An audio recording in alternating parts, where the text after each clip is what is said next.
2025. Et ça fait longtemps qu'on ne s'est pas parlé en conférence. J'ai choisi d'animer 3 conférences successives sur le Gabon d'après et le monde d'après. Aujourd'hui, la conférence porte sur le Gabon d'après et le monde d'après. 2 points. Le Saint-Empire germanique et romain arrive-t-il à sa fin et quels en sont les impératifs catégoriques, les interactions et finalement les conséquences sur les Bantous qui sont notamment au Gabon, étant entendu que les Bantous font partie du monde. Mes chers compatriotes, c'est de l'histoire dont nous allons parler aujourd'hui et de la place des Bantous en général et des Gabonais en particulier dans l'histoire. Parce que vous devez comprendre que c'est l'absence de la mémoire, l'absence de l'histoire, de la conscience historique qui empêche les Noirs, les Bantous, les Gabonais de jouer un rôle fondamental dans l'écoulement du temps, qu'on appelle aussi l'histoire avec un grand H. En introduction, je vais vous poser donc cette problématique qui est la question suivante. Pourquoi les Gabonais, les Noirs, les Bantous, les Africains sont-ils comme en dehors de l'histoire? Ce qui fait que les vies que nous vivons sont comme des vies qui ne valent pas la peine d'être vécues si on s'en tient à l'accusation du président Nicolas Sarkozy, aujourd'hui en prison, à Paris, à la santé, si on s'en tient à son accusation historique sur qui tout le monde a crié parce qu'il avait dit le problème de l'homme africain, c'est qu'il n'est pas entré dans l'histoire ou il n'est pas assez entré dans l'histoire.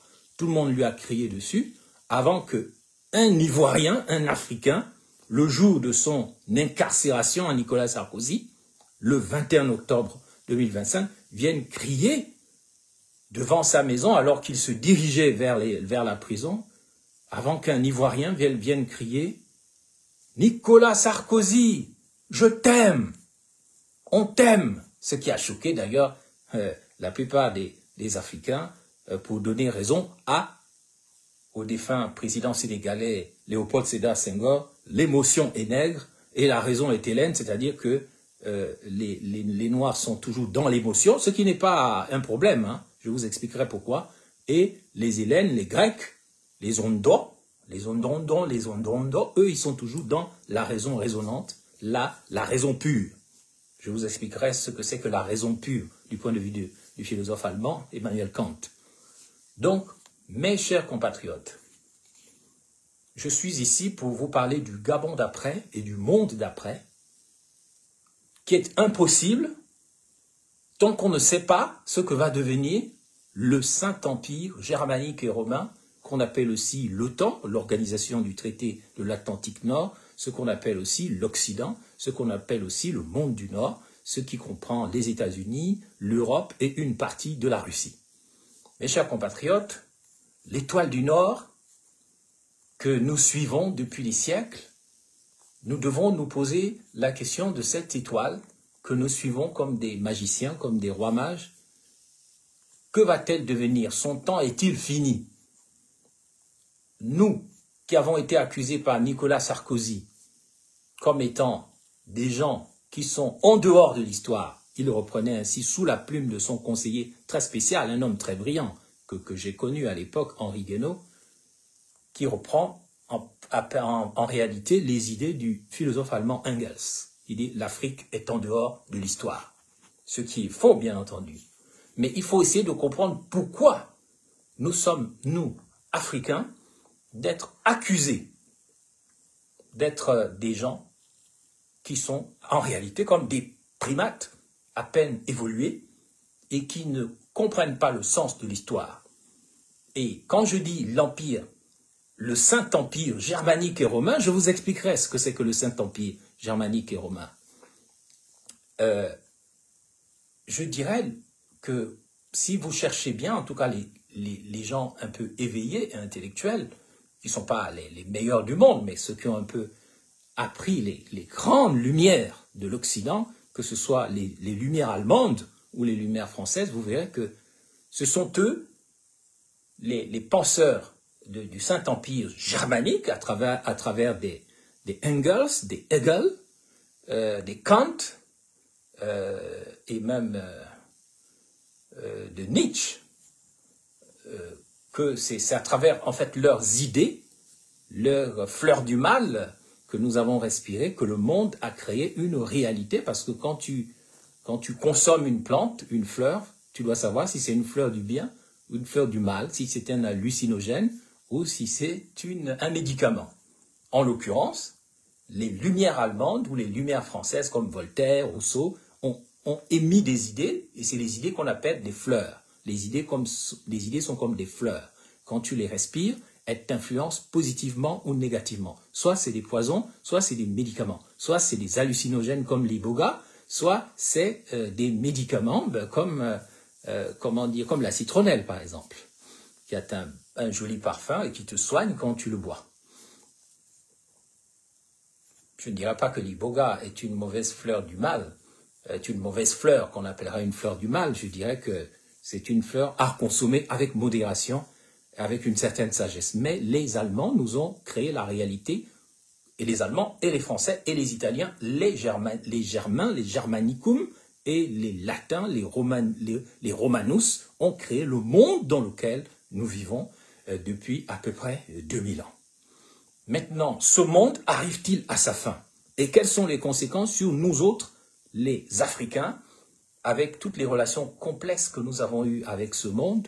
Quelle est notre place dans ce monde qui arrive à sa fin? Et tant entendu que un philosophe génial comme Nietzsche, Friedrich Nietzsche a dit, seuls les peuples qui ont la plus longue mémoire auront une chance de survivre à la fin du monde. Là, je paraphrase. Seuls les peuples qui ont une grande mémoire auront une chance de survivre à la fin du monde. Et la fin du monde a eu lieu, où on est dedans. C'est ce que dira d'ailleurs un philosophe romain, ou quand je dis français, c'est romain, c'est latin. Un certain philosophe français a dit que la fin du monde a eu lieu. La mauvaise nouvelle, c'est qu'elle a eu lieu, mais le fait qu'on le dise, c'est qu'on a survécu. Donc, quand on parle de la fin du Saint-Empire germanique et romain, la fin d'un monde, on parle d'un redémarrage du monde avec des choses qui restent derrière et de nouvelles choses qui apparaissent. Toute la question est, que deviendra l'Afrique? Que deviendront les Noirs? Que deviendront les Bantous dans le monde qui vient, dans des douleurs de l'enfantement? Parce que nous sommes dedans en ce moment. Et vous voyez donc que la mémoire, là-dedans, la mémoire est très importante. La mémoire et l'identité et la terre sont trois choses qui sont fondamentales et c'est l'objet de la guerre en cours, la guerre pour la fin d'un monde, pour la fin du temps actuel. Donc la mémoire, la terre et l'identité. Le problème de l'Afrique, comme a souligné Nicolas Sarkozy, c'est que les Africains ne sont pas dans l'histoire. Ils regardent l'histoire qui se passe devant eux comme un film à la télévision, comme une rivière qui coule, parce qu'ils ne savent pas ce que disaient les anciens, notamment les anciens penseurs africains, quand les Africains étaient des grands, quand les Noirs étaient au sommet de la conception de la réalité. Ils disaient avec le philosophe pré-socratique, c'est-à-dire ceux qui étaient là avant les intellectuels, qu'on appelle les pré-socratiques, Héraclite a dit, on ne se baigne pas 2 fois dans la même rivière, dans le même fleuve. Parce que la première fois on y entre, la deuxième fois qu'on y entre, le temps n'attend personne, comme le fleuve, il a déjà coulé, on est en dehors de l'histoire. Et c'est ce qui arrive aux Gabonais, aux Camerounais, aux Ivoiriens, aux Togolais, aux Angolais, à tous les Africains. Nous sommes les spectateurs, a dit Sarkozy, de l'histoire. Et c'est cela notre problème. Et nous regardons ailleurs et les gens se moquent de nous. Il est temps de montrer au monde que nous sommes au cœur de l'histoire. Pas dans un passéisme, une nostalgie mal placée. Ah oui, nous les Africains, on nous a fait du mal, tout le temps en train de pleurer, on nous a mis en esclavage, on nous a fait ça, la colonisation. Toujours en train de jouer aux pleureuses. Toujours les gens qui regardent derrière leur nuque et jamais en avant. Jamais en avant. Ceux qui ne regardent ni à gauche ni à droite, mais ils regardent en avant, eux, ils ne regardent pas en arrière comme nous le faisons. Nous devons donc inventer maintenant l'avenir. C'est notre mission principale. En tout cas, moi, ça fait partie d'une des missions pour lesquelles je suis né, je le sais, j'ai été préparé pour ça depuis ma tendre enfance. Donc, nous sommes en dehors de l'histoire, il y a un problème de l'homme africain, les acteurs du Saint-Empire germanique et romain comme Nicolas Sarkozy nous ont accusés d'être en dehors de l'histoire. Nous donnons des preuves parce que nous avons des présidents comme Paul Biya au Cameroun, Alassane Ouattara en Côte d'Ivoire, Obiang-Nguema en Guinée équatoriale et Yadema au Togo. Bref, nous sommes entourés de dirigeants qui n'ont pas l'air de comprendre les données du débat. Tout ce qui les intéresse, c'est d'être président. Ce qui est d'ailleurs contraire aux valeurs africaines. Le devenir du village et de notre civilisation ne les intéresse pas. Tout ce qui les intéresse, c'est de mourir au pouvoir. Donc ça donne raison à Nicolas Sarkozy. De ce fait précis, je vais développer maintenant les 3 idées suivantes. Nicolas Sarkozy est le problème de l'homme africain, de l'homme bantou et de l'homme gabonais. Ça sera le premier point. Le deuxième point, je vais vous expliquer ce qu'est le Saint-Empire germanique et romain. Est-il arrivé à sa fin et quelles sont les conséquences pour nous autres, bantous, gabonais, africains, noirs et tout ça. Et pour finir, je vais situer le Gabon au cœur de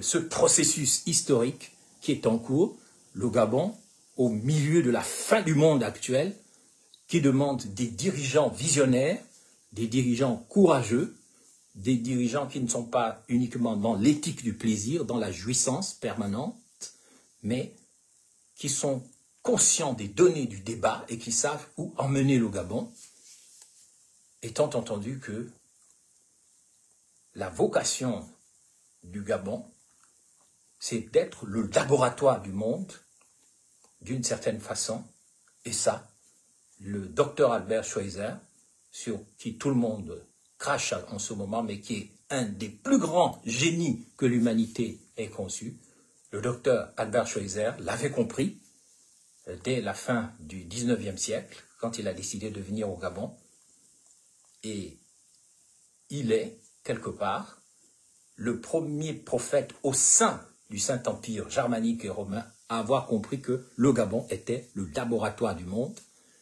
Et c'est d'autant plus intéressant que le symbole du Saint-Empire germanique et romain, c'est 2 aigles que vous voyez sur les emblèmes de la Russie. Une tête d'aigle, un aigle avec 2 têtes, une tête qui regarde à l'ouest, une tête qui regarde à l'est. Eh bien, Albert Schweitzer, prix Nobel de la paix, il était en même temps allemand, donc germanique, comme le chancelier Merz en ce moment.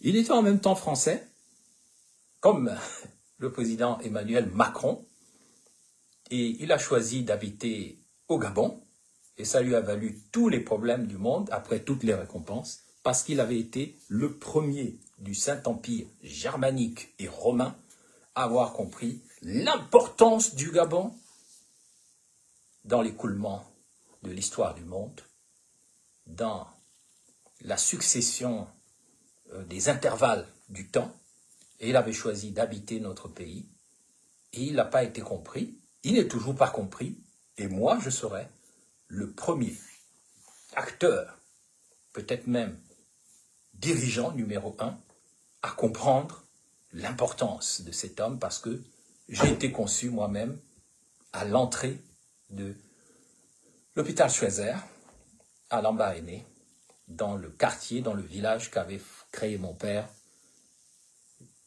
Louis-Marie Moubamba. Il s'agit du quartier Moussamoukou, à Lambaréné.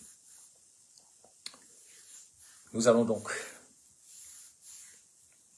entrer dans le vif du débat. C'est donc Ben Moubamba, le philosophe d'après, le penseur du monde d'après et du Gabon d'après, toujours combattu, quelquefois battu, mais jamais abattu. Mes chers compatriotes, laissez-moi vous parler comme un sage, car les générations futures ont besoin de retrouver la mémoire qu'elles ont perdue. Comme l'a dit Friedrich Nietzsche, le philosophe germanique et romain, mais allemand, il l'a dit, seuls les peuples qui ont la plus longue mémoire ont une chance de survivre dans le monde d'après. Mes chers compatriotes, je vais donc vous expliquer pourquoi Nicolas Sarkozy a dit en 2007 à Dakar la phrase suivante que je ne retiens pas par cœur, mais que je peux paraphraser. Le problème de l'homme africain, c'est qu'il n'est pas assez entré dans l'histoire. C'est-à-dire qu'il ne comprend pas ce qui se passe. Il regarde l'écoulement du temps comme un spectacle, comme un film, et il ne se sent pas acteur de ce film. Je paraphrase, hein. Et il dit jamais il ne s'éveille, il ne se lève à un niveau tel qu'il puisse comprendre que le monde qu'il regarde dans la rivière qui passe, dans le temps qui passe, c'est le monde que, chez eux, les Français, les Blancs, ont défini comme un monde où il ne faut pas se laisser bouffer par le temps. Il faut jouer son rôle au cœur du temps. C'est pourquoi leur plus grand poète, un de leurs poètes, Lamartine, a dit « Ô temps, suspends ton vol. Suspends ton vol. Arrête de me manger. Tic-tac, tic-tac, tic-tac. Arrête de me manger dans l'onguil. Arrête de me dévorer dans le bouiti. Arrête de me talocher, de me casser la tête comme dans le mouiri. Arrête de me préparer comme un plat d'édika dans le bouiti. Arrête de m'embrouiller avec l'iboga. Je veux jouer mon rôle au cœur du temps. Je veux devenir un dieu. Je veux devenir un acteur au cœur du temps et ne plus être une ombre quand on manipule dans le noir et qui ne comprend pas ce qui se passe. L'accusation de Nicolas Sarkozy appelle d'abord pour moi de restituer la relation personnelle que j'ai avec cet homme.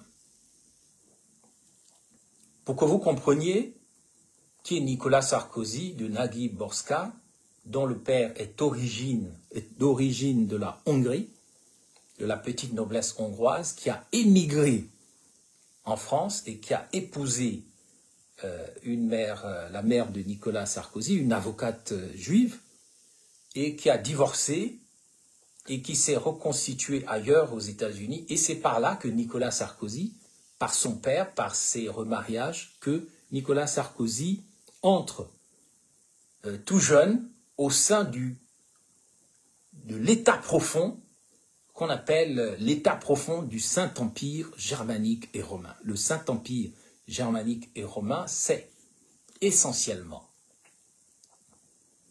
avec ce qu'on appelle chez les catholiques et les chrétiens, le concile de Nicée-Constantinople en Turquie, que va naître le Saint-Empire.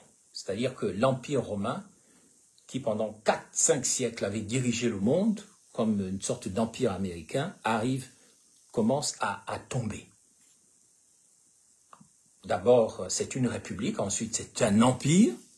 En 325, un empereur qui s'appelle Constantin va trouver l'idée géniale suivante, puisque les dieux païens, ce qu'on appelle les païens, mais qui ne sont pas des rigolos, qui sont des gens qui ont inventé la science, la philosophie. Les païens sont ceux qui ont inventé ce qu'il y a de mieux dans l'histoire. Et ce n'est pas les chrétiens ou les musulmans ou les juifs. Ça, il faut avoir l'honnêteté de le dire. Ce sont les païens qui ont construit le monde. Plotin, Platon, Aristote, tout ça, c'est des païens. Imhotep, tout ça, c'est considéré comme des païens. Mais ce sont des créatures de l'intelligence séparée qu'on appelle Dieu. Ce sont eux qui ont créé le monde. Les plus grandes découvertes du monde. Donc, l'Empire romain, quand il chute, avant de chuter, il devient d'abord chrétien.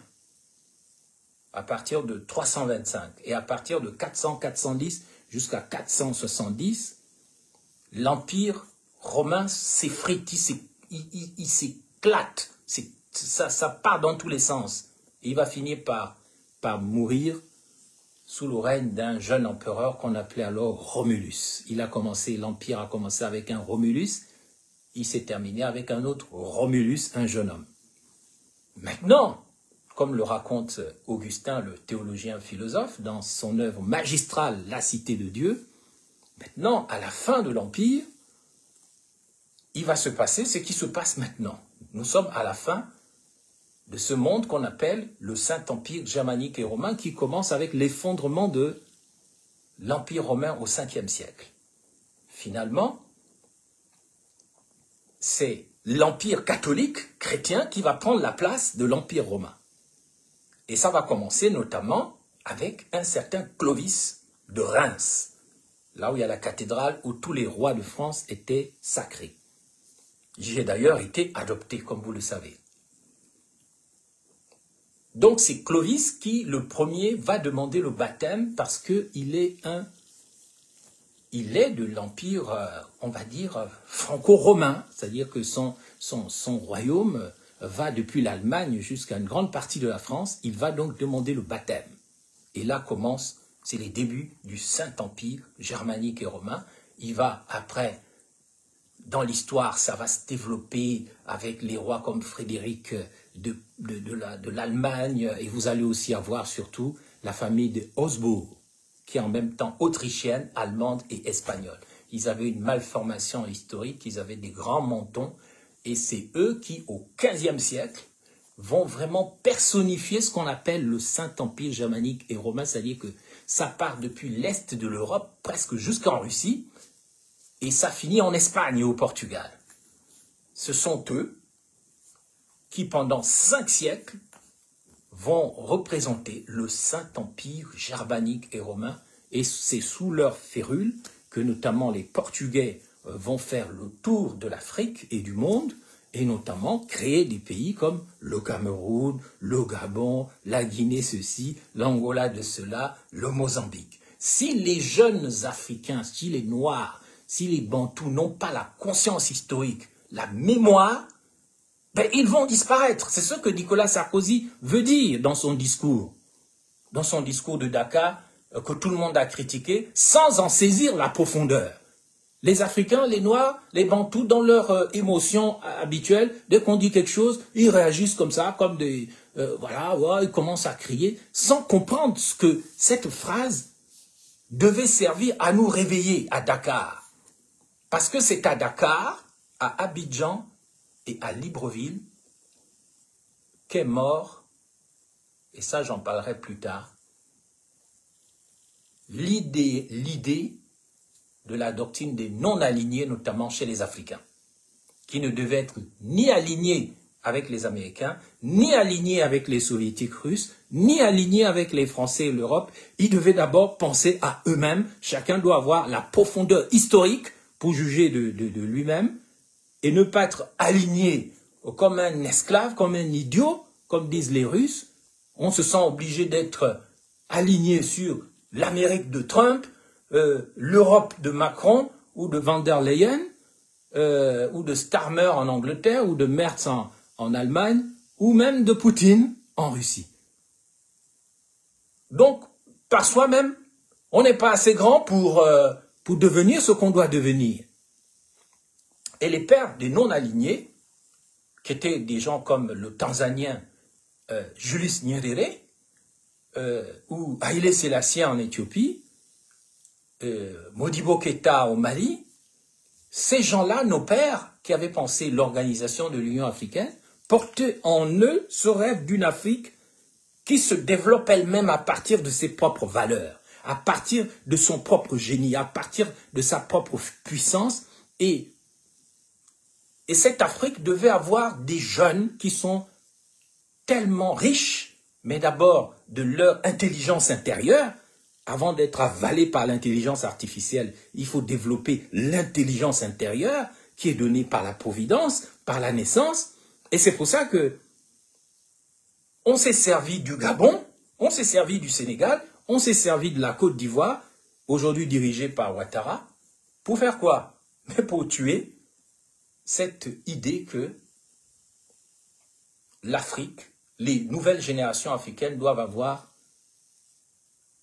une mémoire tellement longue que nous n'allons pas mourir à la fin du monde et que nous allons voir le monde d'après, le Gabon d'après, avec cette intelligence intérieure qui fait que nous ne sommes plus des gens dont on se moque, que oh, ben ceux-là, ce sont des primates.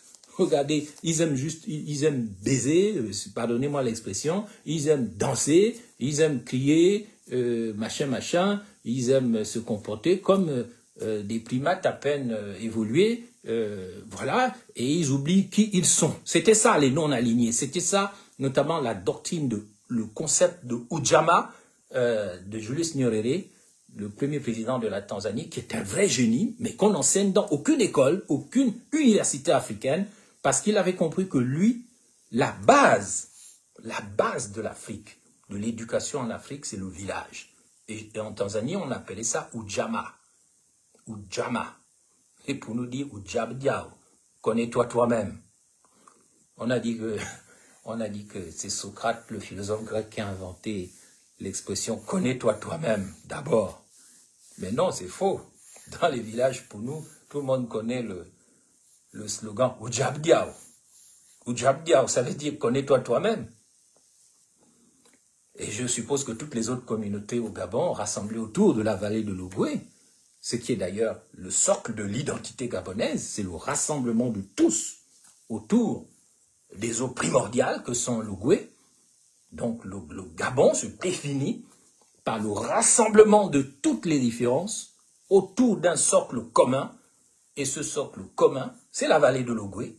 Ce sont les eaux primordiales, la tradition primordiale qui n'a rien à voir avec le Bwiti, le Bwiri, le Ndjembe, tout ce que vous voulez, voilà, qui sont des dérivés du vaudou, où il faut toujours avoir un crime pour avancer, comme dans la Rose-Croix et autres écoles ésotériques des mystères. Non, la tradition primordiale, nous l'avons perdue en chemin parce que nous n'avons pas la profondeur historique. Nous pensons que tout commence quand on a fait l'initiation, quand on a fait la magie, quand on a fait la sorcellerie, quand on a dansé, et voilà, c'est là que tout commence. Mais non. Quand Nicolas Sarkozy dit à Dakar, le problème de l'homme africain, c'est qu'il n'est pas assez entré dans l'histoire. Moi, je fais partie des gens qui ont crié sur l'Ivoirien qui a dit le 21 octobre, « Sarkozy, je t'aime ». Mais maintenant, je comprends pourquoi il a été comme pris de transe devant cet homme qui a tous les défauts du monde, mais quand même qui n'est pas n'importe qui. Ça, je dois l'avouer. Et c'est pour ça que l'Ivoirien dit « Sarkozy, je t'aime ». Mais je t'aime, Sarkozy, parce que tu m'as ouvert les yeux à Dakar. Parce que tu m'as fait comprendre en tant qu'enfant d'immigré, enfant métis, enfant au sang mêlé qui venait de Hongrie par son père, que bien que tu aies profité du système du Saint-Empire germanique et romain qui va jusqu'en Russie, Dieu s'est servi de toi pour m'alerter Sarkozy, je t'aime. C'est ça que ça veut dire. C'est là que j'ai compris que, oui, je m'en foutais de l'histoire. Tout ce qui m'intéresse, c'est de danser le coupé-décalé, de manger au dos tourné, de survivre seulement une journée, et puis demain on verra. Jamais je ne prends conscience que je dois arrêter la marche du temps. Je dois m'inclure dans l'éternel présent. Je dois changer le monde. Je dois construire l'avenir. Je suis un Dieu parmi les dieux. C'est pour ça que ma mère, chaque mère, psaume 86 de la Bible, qu'on lit comme des idiots, qu'on ne comprend pas. Quand on dit, chaque homme l'appelle ma mère, car en elle, tout homme est né. Psaume 86. On lit ça comme des gourous chrétiens. Il y a la parole de Dieu, la Bible, mais vous ne comprenez rien. Vous êtes en dehors de l'histoire. Voilà pourquoi il faut changer de paradigme en Afrique. C'est pour ça que les dirigeants africains sont un crime contre l'histoire. Des gens qui dirigent les pays africains, surtout les pays francophones, sont des idiots au pouvoir. Regardez Paul Biya. À 92 ans, il veut encore être président. Et pendant tout son règne, les Camerounais ont quitté le pays, des génies, le pays s'est effondré. C'est un des pays les plus sales du monde, alors que c'est un pays riche, alors que c'est un pays qui a des intelligents en pagaille, des débrouillards, des gens valables, mais c'est devenu un pays du crime, un pays de la magie noire, de la sorcellerie, un pays vraiment, mais il n'y a pas un pays où vous allez aujourd'hui et vous rencontrez une communauté d'Africains en Russie, en Chine.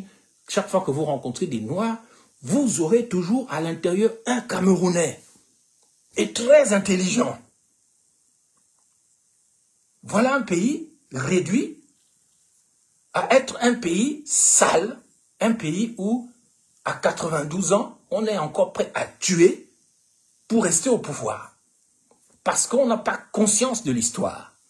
Parce qu'on n'a pas conscience que le temps n'attend personne.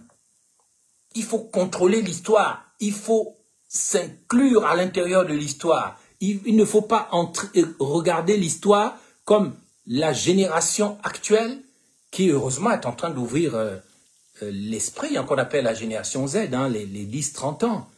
On ne passe pas son temps sur les réseaux sociaux comme on passait son temps devant la télé. L'histoire est en train de s'écouler et nous, on est assis, on regarde les choses et on s'en fout, ça ne nous concerne pas.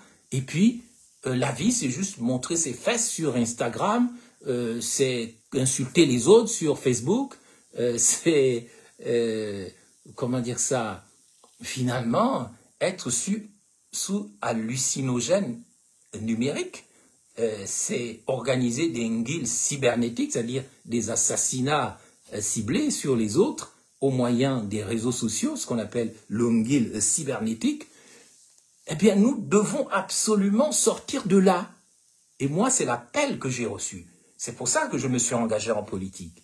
J'étais un des premiers, peut-être même le premier au Gabon, à utiliser la culture cybernétique depuis 2008. Il n'y avait pas encore tous ces réseaux sociaux. Les Camerounais, oui, Jacques Sa, la politique de Paul Biya, c'est la politique de Ouattara, la politique de Ligingema, la politique de Deyadema, c'est-à-dire tous les cerveaux africains fuient. On fuit le Cameroun, un des pays les plus riches du monde.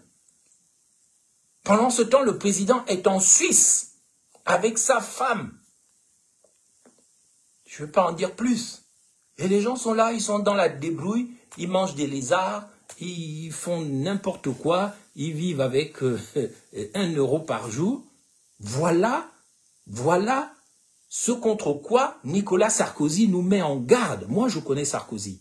Vous savez, les gens ne me connaissent pas, mais ma page va bientôt être utilisée comme une page de témoignage de l'histoire immédiate du Gabon, parce que depuis 1999, 1997 même, jeune homme, je suis dans l'histoire du Gabon. Et j'ai des preuves, j'ai des photos, j'ai des images. Je vais commencer à les diffuser pour que la génération Z, notamment au Gabon, s'éveille et qu'elle comprenne que si elle n'écrit pas l'histoire, si elle suit Oligui Nguema comme des idiots, comme des moutons, mais vous allez finir cuit au four. Vous êtes fini, vous êtes terminé. Parce que quand on critique, il y en a qui critiquent Oligui Nguema parce qu'ils n'ont pas de poste. Ils sont frustrés. Ou alors ils sont jaloux. Mais moi, je ne critique pas Oligui Nguema parce que je suis jaloux, parce que je l'envie. Au fond, je ne déteste même pas Oligui Nguema. Mais je pense qu'il est celui que le Saint-Empire germanique et romain a choisi pour continuer à entuber les gens au Gabon. Et c'est là le problème. Parce que la génération Z au Gabon doit être la génération qui comprend que si elle ne se bat pas, si elle ne s'inscrit pas de manière intelligente au cœur de l'histoire, dans la maîtrise du temps au Gabon, mais vous êtes finis. Les gens ne savent même pas au Gabon qui est Boucavel qui a écrit la chanson « Nous avons parcouru le monde ». Les gens ne savent même pas qu'au Gabon, on avait des savants, des docteurs en physique nucléaire, des médecins biologistes, découvreurs. Tous les génies du Gabon ont été tués, ils ont disparu. Quelqu'un comme moi, qui fait partie, je le dis avec beaucoup de modestie, d'un des hommes les plus capés, les plus diplômés, les plus réseautés du monde à partir du Gabon, mais ce sont des cancres, pardonnez-moi, je ne veux pas les insulter, des gens qui n'ont jamais rien vu, qui ne sont même jamais sortis de leur quartier, avec leur téléphone, ils vont t'insulter. Alors que tu es leur grand, tu es leur père, tu es un génie, mais c'est toi qu'on va insulter. Il y a d'autres personnes qui protègent Oligui Nguema, qui pensent que c'est un problème d'Oligui Nguema, parce qu'ils ont reçu des postes comme Laurence Dan, Marcona. Bon, Marcona, c'est un gars valable, je le connais depuis mon enfance. Mais parce qu'il a reçu le prix de la banque Goldman Sachs en 2009 ou 2007, Goldman Sachs, c'est l'une des banques de l'État profond américain. C'est pas du tout un prix Nobel. Hein. Parce qu'on s'est servi de lui pour combattre la Chine dans le Guevindo, il a reçu le prix de la banque Goldman Sachs, qui est derrière les Australiens aujourd'hui avec Oligui Nguema, qui ont pris la mine de Belinga. Eh bien, lui, il va soutenir Oligui Nguema, alors qu'il sait bien que Oligui Nguema ne s'inscrit pas dans la marche de l'histoire. C'est comme Grégory Ngwambina. C'est pas Ngwambina, mais Grégory. J'ai oublié son nom de famille, qui a reçu le prix Transparency International avant de mourir. C'est comme moi, j'ai été décoré de l'étoile du mérite. Je mettrai les photos sur cette page. J'ai été décoré de l'étoile européenne du mérite militaire et civil, sous Sarkozy. J'ai été introduit dans les cercles, en 2014, des Young Leaders américains. Personne n'a ça.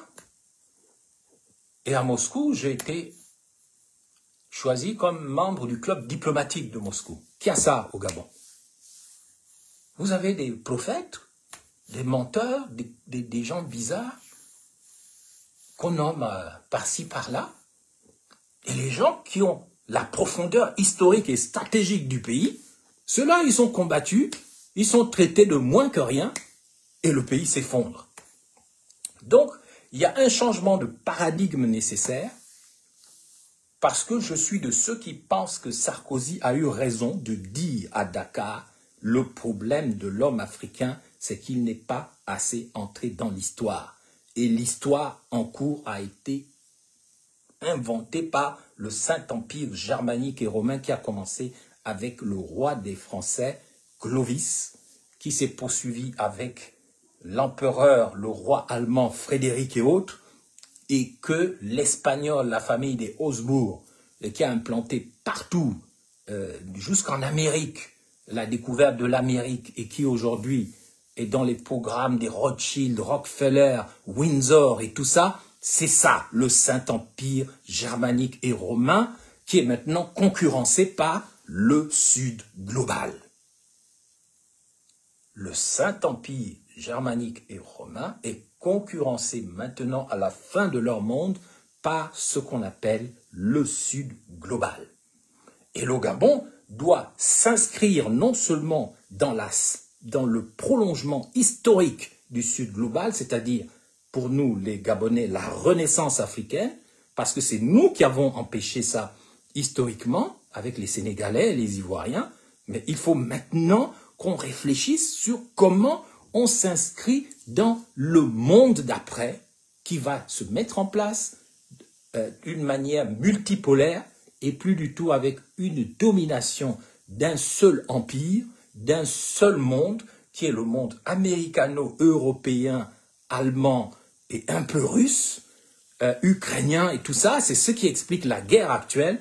Si le Gabon ne se réveille pas, s'il continue d'être dirigé par des gens qui ne sont rien, qui n'ont pas de pensée profonde, qui n'ont pas de lecture stratégique et historique de l'histoire du monde, mais ce pays qu'on appelle le Gabon, il ne va continuer de s'agiter que pour des conneries, des bêtises.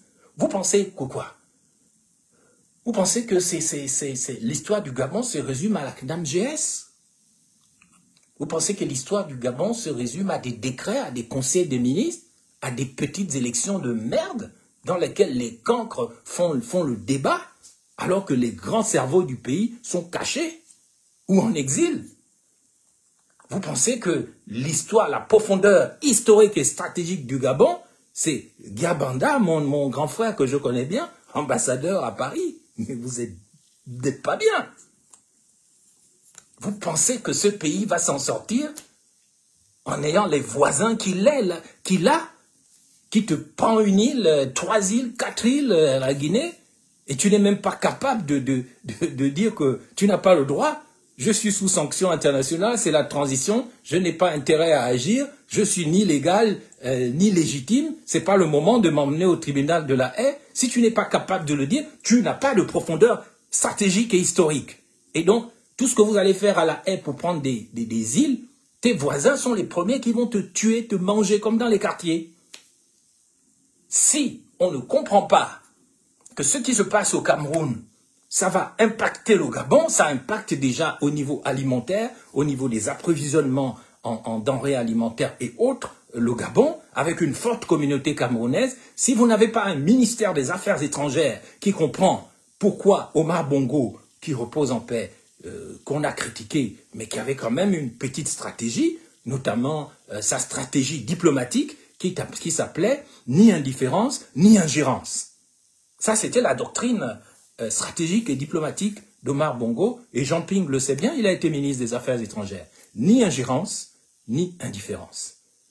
Maintenant, nous avons des dirigeants qui sont comme des primates à peine évolués devant des vieux sorciers qui bloquent l'Afrique centrale. Est-ce que c'est normal? Ce n'est pas normal. Les générations Z africaines, et notamment au Gabon, doivent comprendre que même au plan diplomatique, ce n'est pas normal. Sarkozy a raison quand il dit l'Afrique, l'homme africain n'est pas assez entré dans l'histoire. Il regarde les choses comme si ça ne le concerne pas. Il est prêt seulement à se battre comme un primate pour une banane ou pour une femelle. Pour un vagin ou pour un bangala, comme on dit, ou pour manger une banane. Là, on voit l'homme africain. Ou pour danser, ou s'agiter, ou dans la jungle à coups de musique de taré comme les musiques de l'oiseau rare. Contre qui je n'ai rien, mais c'est du n'importe quoi, c'est pas de la musique. Même ma nièce créole, c'est pareil. Il faut qu'on les forme un peu plus musicalement. Parce que les musiques qui valent la peine d'être écoutées, ce sont celles qui élèvent un esprit vers le haut, vers l'harmonia mundi, vers les fréquences positives. Parce que ce sont des ondes qui doivent t'élever et non te déchirer comme on déchire un corps. Il y a une révolution ontologique à faire en pays noirs et notamment en pays africains. Et ce n'est pas avec les dirigeants que nous avons, les vieux et les jeunes, que nous pouvons permettre à l'Afrique, au Gabon, au monde bantou d'entrer dans le monde d'après. Parce que dans le monde d'après, c'est le monde de l'âge d'or. Et je vais maintenant vous expliquer ce que c'est que le monde de l'âge d'or, parce que je vais passer à la deuxième partie de mon intervention, qui est donc, qu'est-ce que c'est que le monde d'après et qu'est-ce que c'est que le Gabon d'après, qu'est-ce que c'est que le Saint-Empire germanique et romain. Mes chers compatriotes, dans cette deuxième partie, je dois vous dire que les hindous, les hindous, ce sont des... Tout le monde est né en Afrique. C'est une femme africaine qu'on appelle Ève mitochondriale. Vous pouvez taper sur Wikipédia Ève mitochondriale. La première femme qui est à l'origine de tous les êtres humains, c'est une femme qui vivait en Afrique. Les scientifiques l'appellent Ève mitochondriale. Et les philosophes comme moi qui ont retrouvé les sources primordiales de la civilisation africaine en Égypte, qu'on appelle donc les Kémétou, les Kémétiens, pas les Kamites, moi je ne suis pas Kamite, je suis soit Kémétien, soit Kémétou, mais pas Kamite.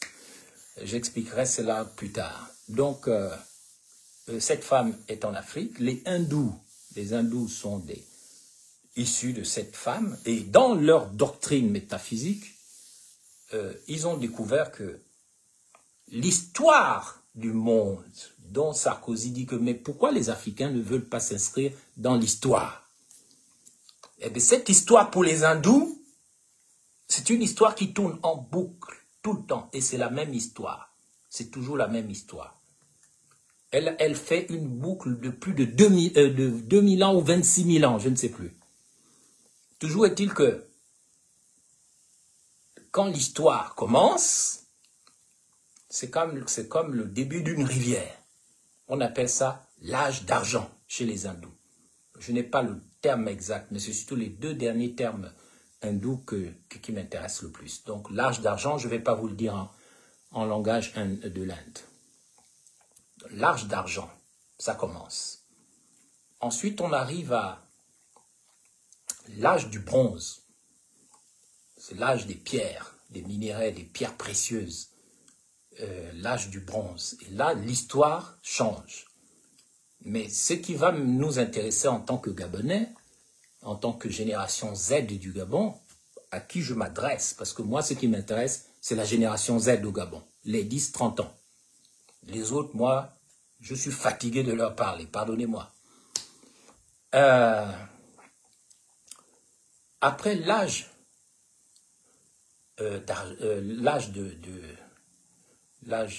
du bronze, qu'on appelle aussi l'âge d'airain, vous avez l'âge de fer.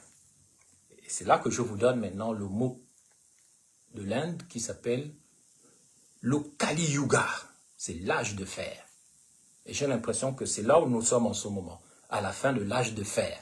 Parce que le Kali Yuga, l'âge de fer, c'est le moment dans l'histoire où rien ne va. C'est le moment où le diable, le démon qu'on appelle Kali, ne confondez pas avec la princesse Kali, la déesse Kali en Inde, mais c'est un démon qui s'appelle Kali, celui que Macron a appelé la bête de l'événement, c'est lui. C'est là que tout va mal, dans cet âge-là. C'est-à-dire que les gens sont des brutes, comme dans le film de Sergio Leone, le bon, la brute et le truand. On peut dire que le truand, c'est l'âge de bronze ou l'âge d'airain. Quand l'histoire rentre dans une époque de truandage, de commerce, de navigation, de marché mondial, de Montbois et tout. On est là dans le truandage, le commerce. Et quand on arrive à l'âge de fer, c'est la guerre mondiale, la guerre mondiale, anciens combattants. On tue, on massacre, il n'y a plus rien, on ne se respecte plus, il n'y a plus d'humanité, il n'y a plus d'amour, c'est chacun pour soi. Les hommes deviennent des bêtes de l'événement. C'est pour ça qu'au Gabon, on a un quartier qui s'appelle Kali la bête, Kalikak, c'est-à-dire la bête qui mord, la hache qui mord le bois. Je connais ma hache, c'est ce que Akedenge a voulu dire. Kalikak, Kalikak, en pronom ça veut dire Kali te mord. Il te mord comme si tu as un bois sec, il te coupe, il te tue en crime rituel, il te massacre, il s'en fout, il te bouffe, il te mange. Voilà. L'âge de fer, c'est un âge très méchant et très mauvais. Après, il y a le dernier âge, quand tout redevient positif et normal, on appelle ça l'âge d'or. Et en Inde, on appelle ça Ketri Yuga. Ketri Yuga, c'est l'âge d'or, c'est l'âge de la poule aux œufs d'or, c'est l'âge de l'abondance partagée, c'est l'âge où tout le monde se calme, c'est l'âge de la paix, où chacun redécouvre sa liberté, même s'il faut faire attention parce que c'est un âge qui est contrôlé par Saturne, qu'on appelle aussi Satan, hein, quelque part. C'est un peu compliqué. Mais l'âge d'or, c'est quand tout s'arrange. Et quand Donald Trump arrive en 2025, le 20 janvier 2025, lors de sa prestation de serment devant la Cour suprême américaine, et en Mondiovision, il dit, c'est maintenant que commence l'âge d'or de l'Amérique. Mais il se trompe. Parce que l'âge d'or ne peut pas concerner que l'Amérique. Parce que l'Amérique est une partie du Saint-Empire germanique et romain qui représente l'âge de fer. C'est-à-dire l'âge de la bête. L'âge où on a massacré les Incas, les Mayas, les Africains, l'esclavage et tout, le néocolonialisme, les bombes atomiques, la pauvreté, la misère, les vaccinations, la tuerie. C'est ça l'âge de fer. En réalité, Donald Trump arrive à la fin de l'âge de fer. Il ne peut pas. Il est en train de se rendre compte que Donald Trump, que nous avons tous souhaité voir président des États-Unis, mais il a dit « Bienvenue dans l'âge d'or de l'Amérique ». Mais il est en train de se rendre compte qu'on n'est pas dans l'âge d'or. On est peut-être à la fin de l'âge de fer. Parce que c'est là où on est prêt à utiliser les armes de destruction massive, les bombes nucléaires. Et Trump qui arrive avec des idées d'âge d'or, il se rend compte qu'il ne peut pas faire plier la Russie, il ne peut pas faire plier la Chine, il ne peut pas faire plier facilement le Canada, il ne peut pas faire plier le Venezuela, parce que l'âge de fer est là. Si Trump veut obliger même les Israéliens, Netanyahou, à entrer dans l'âge d'or, on fait dans le semblant, mais on a toujours envie de s'entretuer. On n'est pas volontaire. Il n'y a pas de coalition des volontaires pour dire on va aller vers la paix, on va respecter maintenant les Noirs, on va comprendre que les Noirs sont nos ancêtres, sont nos pères, et qu'il n'y a aucune raison de les condamner à l'immigration, à la pauvreté, à la misère, et il n'y a aucune raison de leur imposer des chefs d'État voyous, où tout le monde veut devenir président, où les gens ont perdu leurs valeurs, où tout le monde veut être président, alors que président, c'est même pas dans nos cultures. Hein. Dans nos villages, que Nyerere appelait au Djama, ou le Dimbu, il n'y a pas quelqu'un qui commande dans le village comme un président africain. Tout se règle en collaboration les uns envers les autres, dans le respect des clans, parce que le chef qui, dans un village, choisit de se comporter comme un président africain, soit il est obligé de tuer les autres, soit il doit être tué. Parce que le village noir n'accepte pas le despotisme. Le village noir accepte le partenariat volontaire dans l'intérêt du clan et du village. On ne fait pas n'importe quoi dans le village. Donc,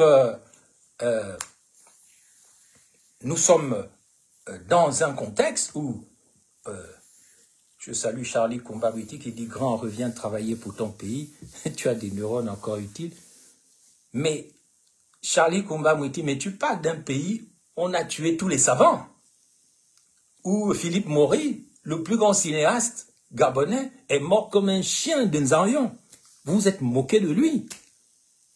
Ou des gens qui ont fait des travaux sur le sida, sur le nucléaire, ou le professeur Gassita qui a travaillé sur l'ibogaïne, ou Boucavel, des grands génies.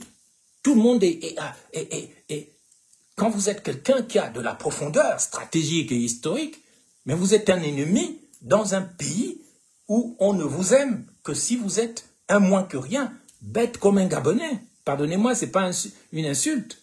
Voilà un pays où Bitom dit qu'il va devenir maire de Congo et les gens applaudissent. Voilà un pays où tu peux passer de directeur de la dette au Parlement avec ton père qui est camerounais sans avoir expliqué ce que tu as fait avec Mbaobam. Voilà le Gabon.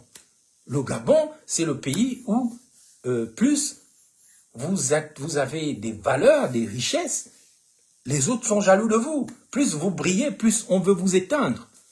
C'est cette révolution ontologique que je souhaite pour le Gabon, parce que le Gabon, c'est le laboratoire du monde.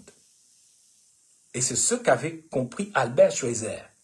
C'est un pays qui ne peut être dirigé que par des génies pour fabriquer des génies. C'est pour ça que nous avons l'oiseau le plus intelligent du monde, qui est le perroquet gris, le perroquet rouge et le perroquet blanc. Il a les 3 couleurs, c'est l'oiseau le plus intelligent du monde et il est gabonais. Et vous voyez ce perroquet-là, trafiqué partout sur les marchés, à Yaoundé, machin, il ne vit qu'au Gabon, et pourtant, vous le trouvez jusqu'en Alaska, où il est prisonnier du Saint-Empire germanique et romain, si je puis m'exprimer ainsi.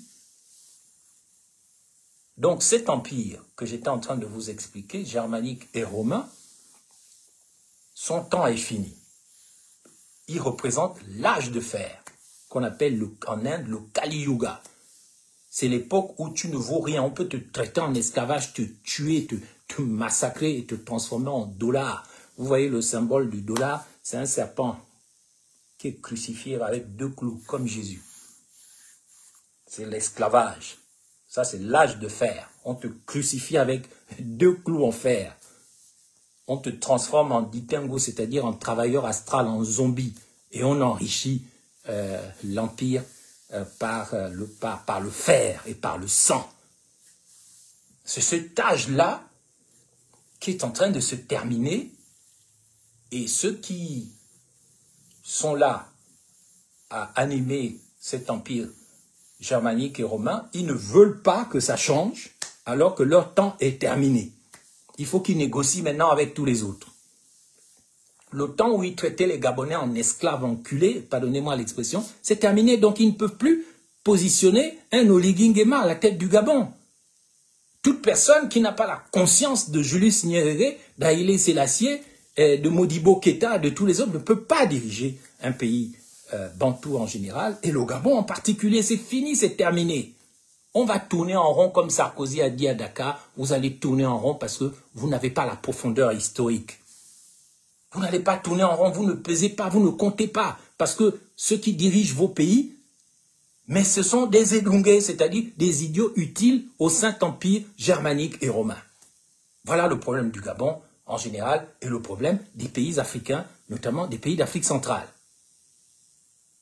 Mais tant qu'il n'y aura pas une génération Z au Gabon pour dire « trop c'est trop », on a trop souffert, tout est à refaire. Après la vérité, il n'y a plus. C'est bien, vous lancez des bons slogans, mais vous ne les appliquez pas. C'est vrai, tout est à refaire. Après la vérité, il n'y a plus rien. On a trop souffert. Vous avez dit la vérité, comme les perroquets du Gabon, les plus intelligents du monde. Mais la génération Z doit se lever au Gabon sans chef, sans être manipulée par les politiciens, par les religieux, par les évêques, les pasteurs, les prophètes, les chanteurs, les sorciers, les ngangas et tout. La génération Z, normalement, elle n'est pas sous mind contrôle. Elle n'est pas contrôlée. Elle n'est pas dirigée par quelqu'un. Elle doit agir. Elle doit agir. Parce que c'est de son avenir qu'il s'agit. C'est de ça qu'il s'agit. C'est pas ma génération, hein, la génération Z. Nous sommes déjà sur la pente descendante. Mais nous sommes là pour vous informer et pour vous former. C'est de ça qu'il s'agit. Ne pensez pas qu'il y a quelqu'un qui se bat.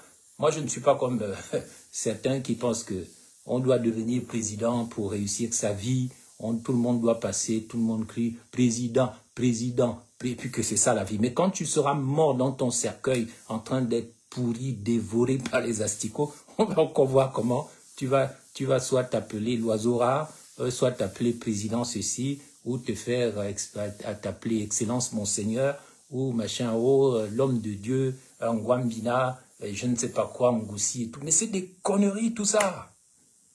En fait, dans l'âge d'or, on n'est plus sous contrôle. À la fin du Saint-Empire germanique et romain, on n'a plus quelqu'un qui peut vous enfoncer le fer dans le cul de l'ontologie. Vous savez que j'aime bien cette expression. Il n'y a plus de Mundunga pour vous commander, pour vous manipuler, pour vous aspirer dans le noir. Dans l'âge d'or, c'est l'éveil des consciences. Dans la génération Z qui va lancer l'âge d'or, j'espère, c'est l'éveil c'est des consciences éveillées. Si tu veux être musulman, juif, chrétien, tout ce que tu veux, tu fais ce que tu veux. Tu peux aller au concert de qui, mais tu deviens tellement intelligent, tellement éveillé, que plus personne ne peut te manipuler. Parce que le problème de l'âge de fer, c'est que les plus forts, ceux qui ont du fer, ceux qui ont des armes, ceux qui ont de la manipulation dans la bouche, ils te manipulent, soit pour te voler ton argent, que ce soit à l'église ou ailleurs, soit pour te tuer, soit pour te traiter en esclavage, en te zombifier, en te transformer en quelqu'un qui est là, en fan, quoi. Tu es toujours là en train d'applaudir les gens, alors que toi-même tu es une star, toi-même tu es un dieu, toi-même tu peux écrire un livre, tu peux composer, tu peux dire voilà ce que je pense, et tu n'iras pas en prison pour ça. Tu peux donner tes avis parce que tu as réfléchi, parce que comme disent les chrétiens, le Saint-Esprit est sur toi, ici, là. Tu es éclairé du dedans. Tu as une intelligence intérieure. C'est ce qui caractérise la génération Z, la génération du Gabon d'après, la génération du monde d'après. Éveille-toi, Gabon. Merci Luvango, stratégie de Dieu. Éveille-toi, Gabon. La génération Z, la génération du monde et du Gabon d'après, la génération après le Saint-Empire germanique et romain, c'est la génération éveillée. Pas des églises éveillées qui donnent le pouvoir à un seul homme qui vous pique votre argent et vous raconte des conneries et vous invoque des shekinah, des cabales juives, du judéo-christianisme bizarre, de l'islamo-bizarro-terroristo machin, du catholicisme de Dagon et du mitraïsme babylonien. Non, la génération Z, elle fait ce qu'elle veut parce qu'elle agit sous l'impulsion d'une intelligence intérieure, c'est-à-dire l'intelligence venue du tombeau. C'est pour ça qu'on dit à tombeau ouvert. C'est pour ça que Platon parle du mythe de la caverne, c'est-à-dire les gens sont enfermés dans le cul de l'ontologie, dans le mundunga, ils ne savent rien, ils sont contrôlés par des chaînes, et à ce moment-là, il y en a un qui se libère, il sort, il est éveillé, il voit la lumière, et il n'en revient pas, et il voit enfin la vérité. Il n'est plus enfermé dans son banja, dans son temple bizarroïde, dans sa temple de la Rose-Croix ou de je ne sais quelle connerie, en train d'écouter des entités qui sont des entités de sorciers, de menteurs, qui leur racontent des conneries du matin au soir, et puis ils disent « Oh, on est initié par l'anus ». Ça, c'est pas de l'initiation. La vraie initiation, ce sont celles dont Jésus a parlé dans Jean 8. Vous connaîtrez la vérité et la vérité vous affranchira. Vous connaîtrez la vérité et la vérité vous affranchira. C'est ça la vraie initiation. Donc, mes chers compatriotes, je vous ai dit au départ que Nicolas Sarkozy a eu raison de nous avertir que l'homme africain n'est pas... Il refuse d'entrer dans l'histoire. Il refuse de créer lui-même l'histoire. Il préfère aller prendre ses ordres ailleurs. Et je viens de vous dire que le Saint-Empire germanique et romain, c'est cet empire qui a commencé avec l'écroulement de l'Empire romain, qui a commencé en France, qui s'est poursuivi en Allemagne et qui s'est développé en Autriche, en Portugal, Espagne, une partie de la Russie. Ils ont fait le tour du monde, ils ont dominé le monde par le fer, le sang et le feu. Et maintenant, nous arrivons à la fin du Kalikak, du Kali Yuga, à la fin de l'âge de fer. L'âge d'or dont parle Trump, à tort, il n'a pas commencé, parce que même les Américains vont tomber. Même l'Amérique va tomber. Parce que depuis le 11 septembre 2001, quand les deux tours jumelles de New York se sont effondrées, l'Amérique a cessé d'être le modèle du futur. Parce que les deux tours représentaient les deux cornes de la vache. La vache que les hindous appellent justement les quatre âges de l'humanité. Ce sont les quatre pattes de la vache sacrée, du taureau, de la tauromachie. Là où quand le taureau se tient sur trois pattes, eh bien là, on est dans l'âge de fer, le Kali Yuga. Et c'est là que les deux cornes des deux tours jumelles qui représentaient le 11 ontologique, c'est là que l'Amérique a cessé d'être le modèle du futur. Donc, notre président peut venir faire ce qu'il a fait. Oui, c'est l'âge d'or, mais entre-temps, il y a l'assassinat en septembre 2025 de Charlie Kirk. Il est assassiné en Isaac, comme quand Abraham tue son fils pour avoir la terre promise. Après, il vient mentir que ah non, finalement, on ne l'a pas tué, il est sorti comme un bélier, l'agneau de Dieu qui enlève le péché du monde et tout. Ah, Charles Kirk et tout, non, il n'est pas machin, c'est pas nous et tout. Mais l'enfant a été tué, il a été guitisé, il a été mouillisé, il a été njobisé. On l'a pris dans le famlaquois, on l'a mangé et tout, c'est terminé. On a fait un ditingou, un travailleur astral, parce que le Gabon, c'est le laboratoire du monde, je vous le dis. Quand je serai au Gabon, je pense que je serai beaucoup plus un enseignant qu'un dirigeant. Parce que je crois que le Gabon n'a pas besoin de président. Le Gabon a besoin d'un régime parlementaire où le Premier ministre gouverne, où le chef de l'État, il est un arbitre. Et il permet à tout le monde d'avoir sa place dans le pays. Moi, je ne partage pas le puritanisme de beaucoup, les donneurs de leçons là, qui sont incapables aujourd'hui de dénoncer les crimes rituels, alors qu'avant, ils donnaient des leçons au monde entier parce qu'ils n'ont plus le goût. Moi, si j'avais plus le goût de vice-premier ministre, j'aurais tué des gens, j'aurais fait du banditisme, j'aurais volé. Donc, c'est toujours possible de ne pas le faire. Donc, dans l'âge d'or du Gabon d'après, nous parlons d'une réforme fondamentale de l'État gabonais qui fait que ce pays a un régime parlementaire et qui permet finalement à toutes les 9 provinces d'avoir leur place dans le déroulé historique de notre pays et qui se bat pour la renaissance africaine en Afrique centrale, par la renaissance du royaume du Congo, la réconciliation des États anciennement colonisés entre eux, par des intégrations sous-régionales qui excluent le despotisme, qui excluent le fait que l'argent du Gabon, c'est l'argent du président, que l'État gabonais, que l'État camerounais, que l'État machin, c'est l'État de quelqu'un. C'est l'État de tout le monde. Moi, je ne vais pas rentrer au Gabon pour venir jouer la comédie avec des hommes africains qui sont en dehors de l'histoire, qui ne savent même pas ce qu'ils font, qui pensent que leur seul truc, c'est de baiser les femmes, avoir les voitures, faire les malins. Ça ne m'intéresse pas, ça. Je ne parle pas de moi. Je pense qu'il n'y a pas quelqu'un au Gabon qui a une histoire aussi romanesque que la mienne. Je ne le dis pas par vantardise. Je n'ai passé que 11 mois au gouvernement d'Ali Bongo. Et je n'ai rien fait de mal là-bas. Mais mon histoire politique a commencé au Gabon, jeune homme, en 1997. Et c'est la première fois que j'ai rencontré Alain-Claude Bilibinzé. On était à Radio Soleil, à Petit Paris, le quartier de Libreville.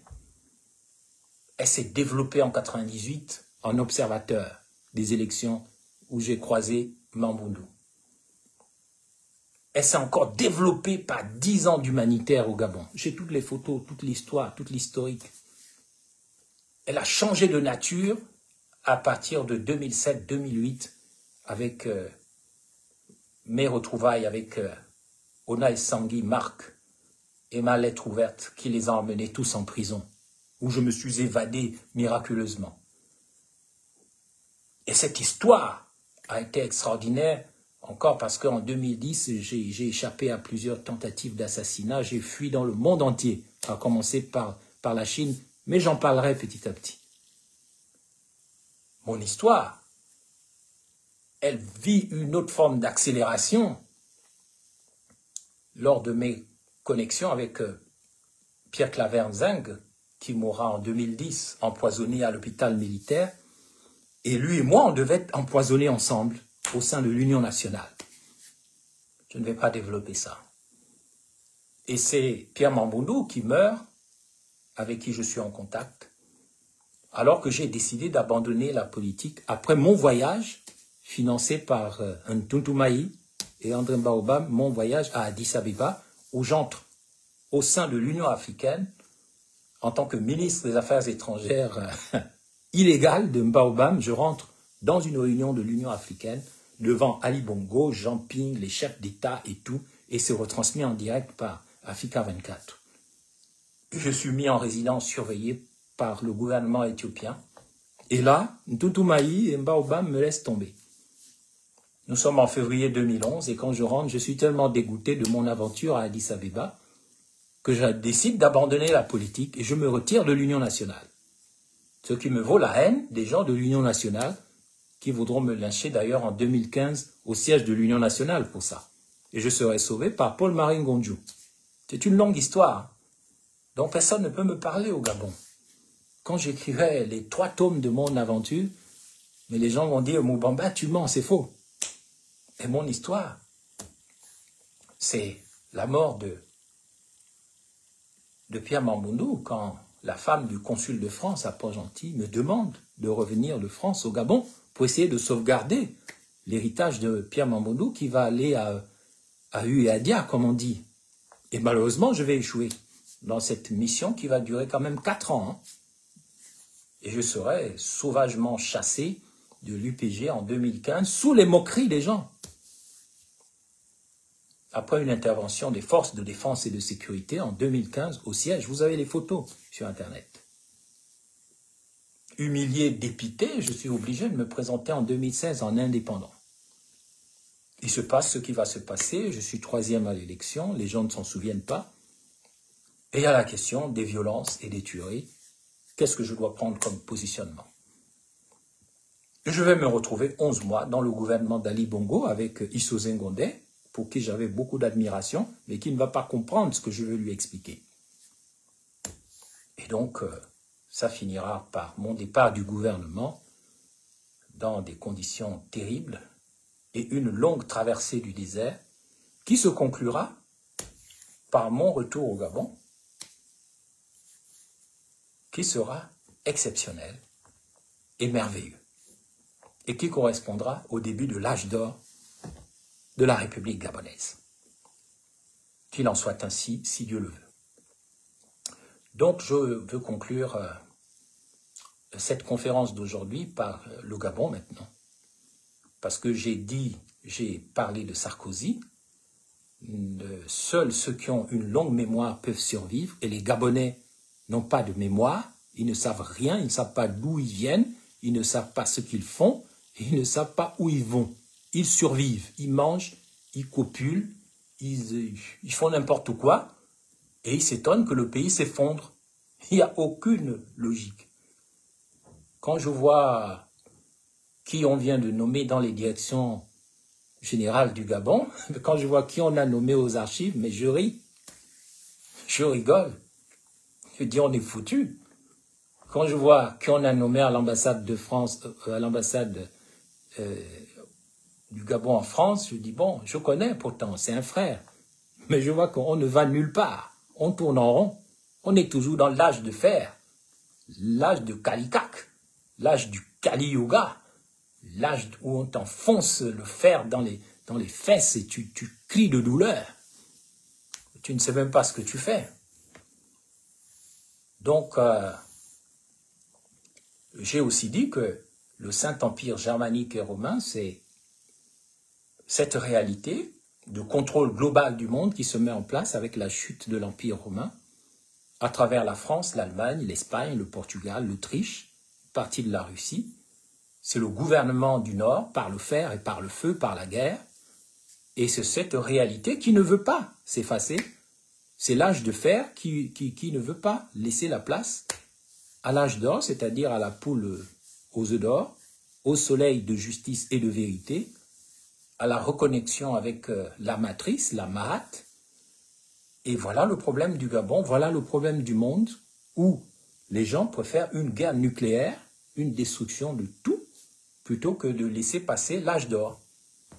Et Donald Trump, le président américain, qui avait dit qu'il allait régler le problème en 24 heures, il a vu que l'âge de fer n'a aucune intention de disparaître comme ça en Ukraine, à Gaza, ou même au Congo démocratique. Vous vous souvenez de cette réunion ubuesque et totalement risible entre Donald Trump et 5 présidents dans son bureau qui ne comprennent rien, qui sont là en train de... Ils sont dans un jeu, dans un jeu télé, quoi. The Apprentice. Ils sont là en train d'apprendre que... qu'on est toujours dans l'âge de fer, qu'on est dans les jeux comiques, dans les échecs et maths. Et donc, je vais conclure ma conférence du jour. Il y en aura une autre demain, dimanche. Je conclus maintenant sur la place du Gabon dans le déroulement historique, dans les phases historiques actuelles, où on ne voit plus le Gabon briller de mille feux. Donc, quelle est la place du Gabon dans le monde d'après? La place du Gabon dans le monde d'après, c'est... Il n'y a qu'un animal qui ne peut être que le vrai totem du Gabon d'après, et ce n'est pas la panthère. Dans la panthère, on a là un animal,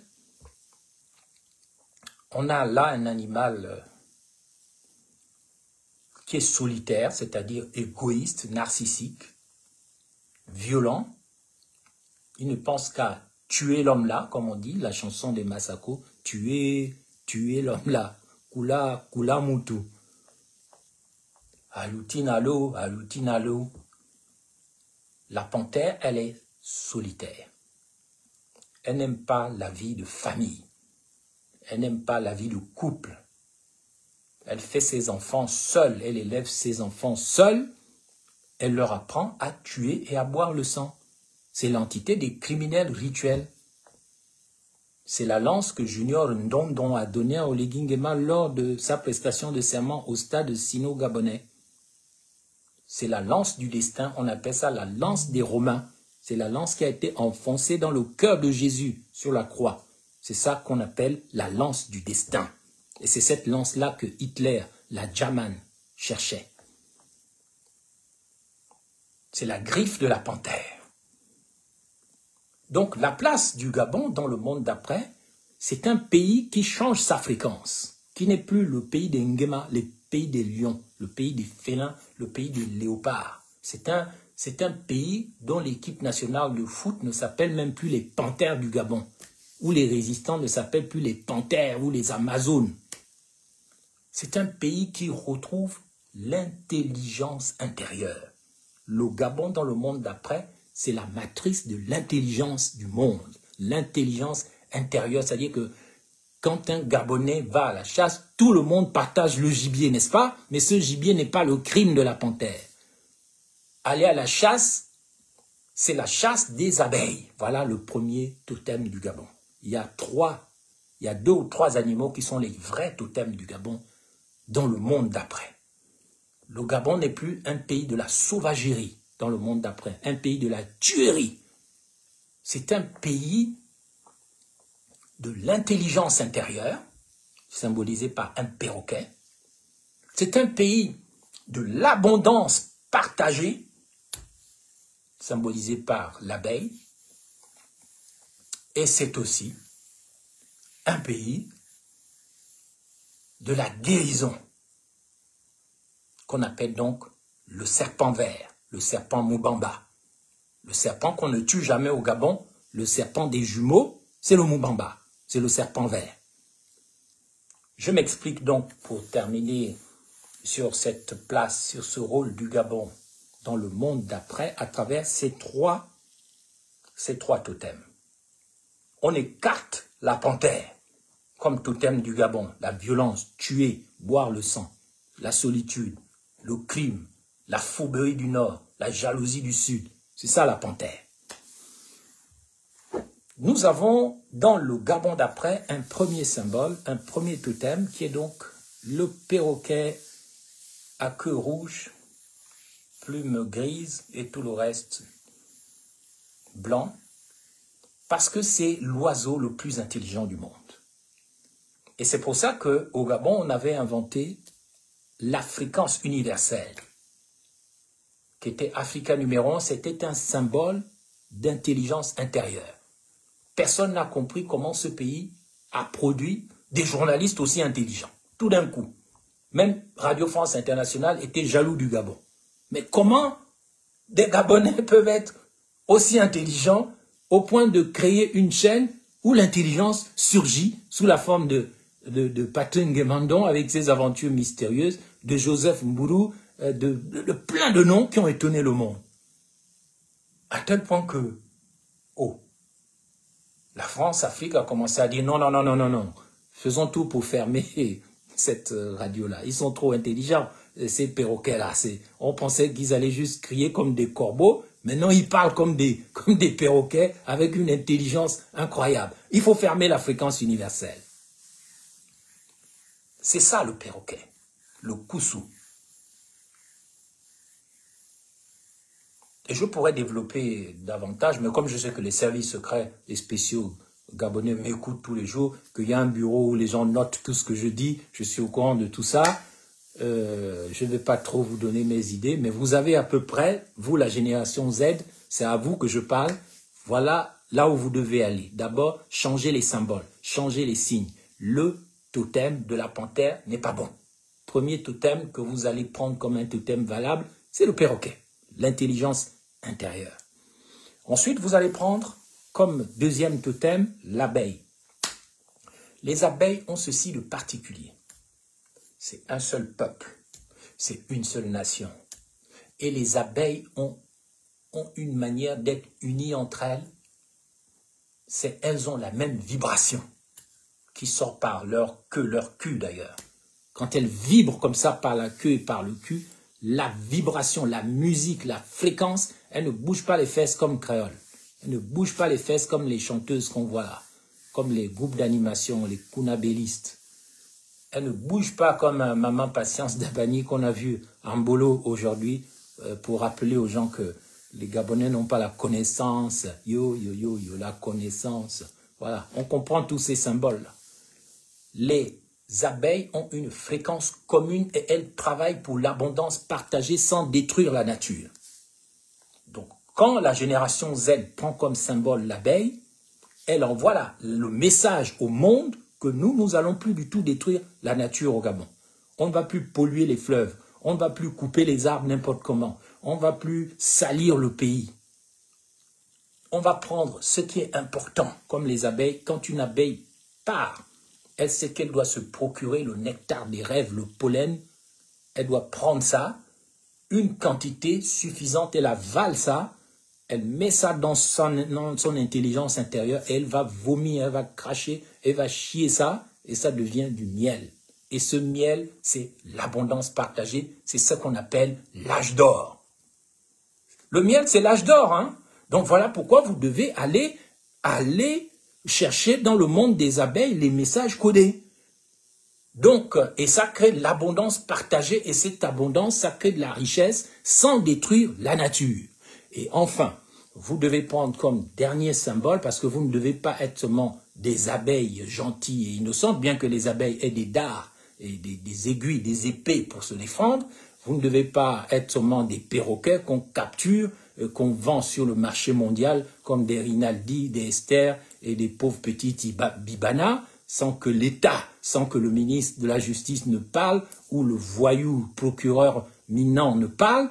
Vous devez aussi avoir une capacité, une fréquence de guerre, une fréquence de combat qui n'est pas de la méchanceté, mais qui est représentée par le serpent vert, dont je porte le nom Moubamba, ça veut dire le sentier lumineux. Vous devez être des serpents verts qui n'agressent pas, qui n'attaquent pas les gens, mais qui savent se défendre, qui ont du venin. Et c'est avec ce venin-là qu'on fabrique les médicaments qui guérissent. C'est pour ça que c'est ce serpent qu'on brandit devant les pharmacies enroulé autour d'une croix. Ça représente la guérison, c'est le caducée, c'est le bâton de l'entité grecque qu'on appelle Hermès. C'est aussi le bâton de Moïse, le caducée. C'est l'équilibre des forces contre le Moudouma, le cobra, contre les forces du mal, contre les forces du chaos. Nous devons défendre en tant que génération Z, vous, parce que c'est votre génération, l'ordre contre le chaos. Donc vous devez avoir une fréquence qui remet à sa place les artisans du chaos et du désordre. Vous devez les intimider quand ils veulent vous agresser. Les autres sont des Moudouma, des Cobras. Vous êtes des Moubamba. Vous êtes des serpents verts. Vous êtes des serpents de la guérison qui apportent la guérison à la nation par votre connaissance, parce que le serpent que vous voyez dans l'annonce que j'ai mis avant cette émission, qui est le serpent qui est sous la colonne du philosophe et qui a la plume, eh bien c'est ce qu'on appelle la connaissance. Le serpent, c'est la connaissance. Le serpent, c'est la vaillance. Le serpent, c'est pas la panthère qui agresse. Le serpent a du venin pour se défendre, mais il n'est pas là pour agresser. Il est là pour enseigner. C'est aussi le serpent qu'on appelle Prométhée. C'est Prométhée qui a donné la torche indigène à l'humanité. Donc la flamme de la liberté à l'humanité. N'écoutez pas les menteurs qui viennent vous raconter des mensonges du matin au soir pour vous mettre en dehors de l'histoire. Et c'est ce que Sarkozy a voulu vous dire quand il a dit le problème de l'homme africain, c'est qu'il n'a pas le sens de l'histoire. Il vit comme un primate, à peine évolué, il ne comprend pas. Il meurt et les gens pleurent, on l'enterre, on l'oublie. Nous devons maintenant être les créateurs associés de Dieu dans le monde. Et nous pouvons le faire. Maintenant, le monde va commencer à comprendre que la noirceur n'est pas un signe négatif. La noirceur, c'est la condensation. La condensation, c'est de la lumière refroidie. C'est de la lumière refroidie comme la matière grise du cerveau. C'est de l'intelligence refroidie et qui devient matérielle et qui peut faire du monde un monde beaucoup plus intelligent. C'est donc sur ces trois images, mes chers compatriotes, chère génération Z, que je vous dis que nous ne sommes pas exclus de l'histoire, sauf si nous avons décidé de le faire. Nous ne pouvons pas continuer de vivre dans des pays comme le Gabon, le Cameroun, le Togo, tous ces pays où il n'y a aucun espoir. Il n'y a que des prisonniers dans la caverne, dans le cul de l'ontologie, comme des asticots qui bougent dans un cadavre. C'est ce qu'on veut faire de nous. Des asticots qui bougent dans un cadavre qu'on appelle le trou noir, le cul de l'ontologie, puant avec des asticots dedans. Et quand on danse, chez les Bapounou du Gabon, on dit Bayini, Bayinit. Et quand on est un asticot qui s'agite, c'est la même chose, on dit Bayinit. Les danseurs et les asticots, c'est le même nom chez les Bapounou du Gabon. Donc, il faut vraiment que vous compreniez, mes chers compatriotes, mes chers enfants, que le temps est venu de déchirer l'âge de fer, qu'on appelle aussi le Kali Yuga au Gabon, de brûler les asticots qui sont dans le corps de la nation, de chasser Oligui Nguema et tous ses complices, non pas parce que c'est Oligui Nguema, parce qu'Oligui Nguema, c'est aussi une victime de l'âge de fer. Je ne le justifie pas, je ne lui en veux pas, je n'ai rien contre lui. Mais quand je le regarde, je vois un être traumatisé par l'âge de fer, comme la plupart des Gabonais. Moi, j'ai la chance, j'aurais pu être un des plus grands traumatisés, de là où par mon histoire, qui commence à Moabi par mes parents, qui se poursuit à Lambaréné et atterrit à Libreville, dans le quartier le plus sale de Libreville, et qui, malgré ça, arrive à faire des études exceptionnelles et à sortir du cul de l'ontologie pour devenir le philosophe du monde d'après. Et c'est ce que je vais devenir. Et je conclue en disant que, à propos de philosophie, ce sera mon dernier mot, pour parler encore des penseurs du Saint-Empire germanique et romain. Il y a un penseur, il y a deux penseurs dans le Saint-Empire germanique et romain que moi, Moubamba, je dois corriger, même si c'est des blancs.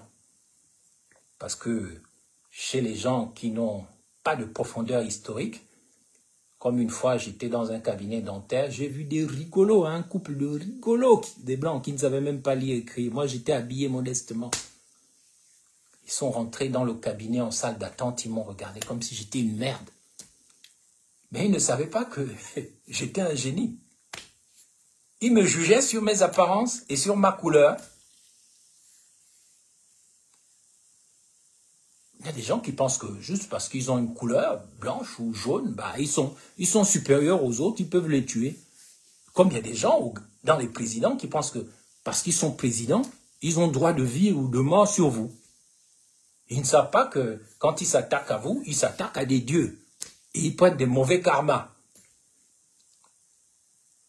Donc, je conclus sur ça, sur cette conférence du jour, de manière philosophique, comprenne qui pourra. Je dis que moi, Imhotep Moubamba, modeste bantou du Gabon, je dois corriger par mon enseignement 2 grands penseurs du Saint-Empire germanique et romain. Et je le ferai. Un jour,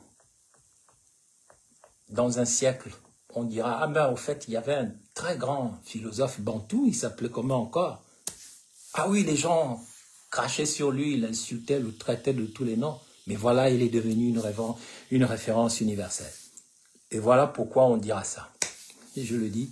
Je dis ça juste pas pour me vanter, hein, mais pour détruire cette maladie psychiatrique qu'on appelle le syndrome de l'imposteur. C'est-à-dire que quand vous êtes tellement génial, je parle à la génération Z, vous êtes tellement génial qu'on vous traite d'imposteur. On vous insulte pour diminuer votre fréquence. Et donc, pour casser ces malédictions-là, vous devez insulter les gens qui vous insultent. C'est pas que vous insultez les gens, mais vous insultez leur sale fréquence.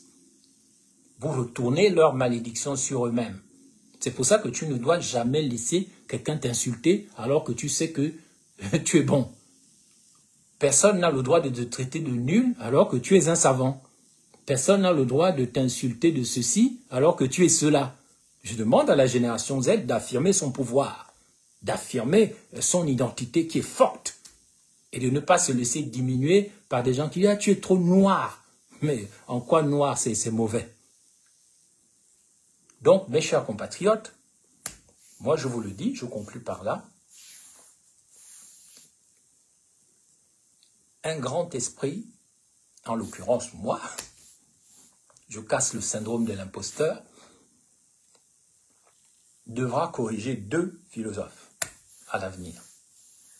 Parce que tous les philosophes là, français que je vois à la télé, ce sont juste des gros parleurs, des gratte-papier, ils écrivent des bouquins, il n'y a rien dedans. Ils n'apportent rien. C'est juste qu'ils sont blancs, ou français, ou allemands. C'est tout, hein, ou américains. Si c'était les Russes, il y a quelques années, je dirais oui. Mais il y a 2 penseurs qui sont, 2 philosophes qui sont très dangereux. Et qu'il faudra que quelqu'un corrige à l'avenir. Et c'est pour ça qu'on veut l'empêcher de parler.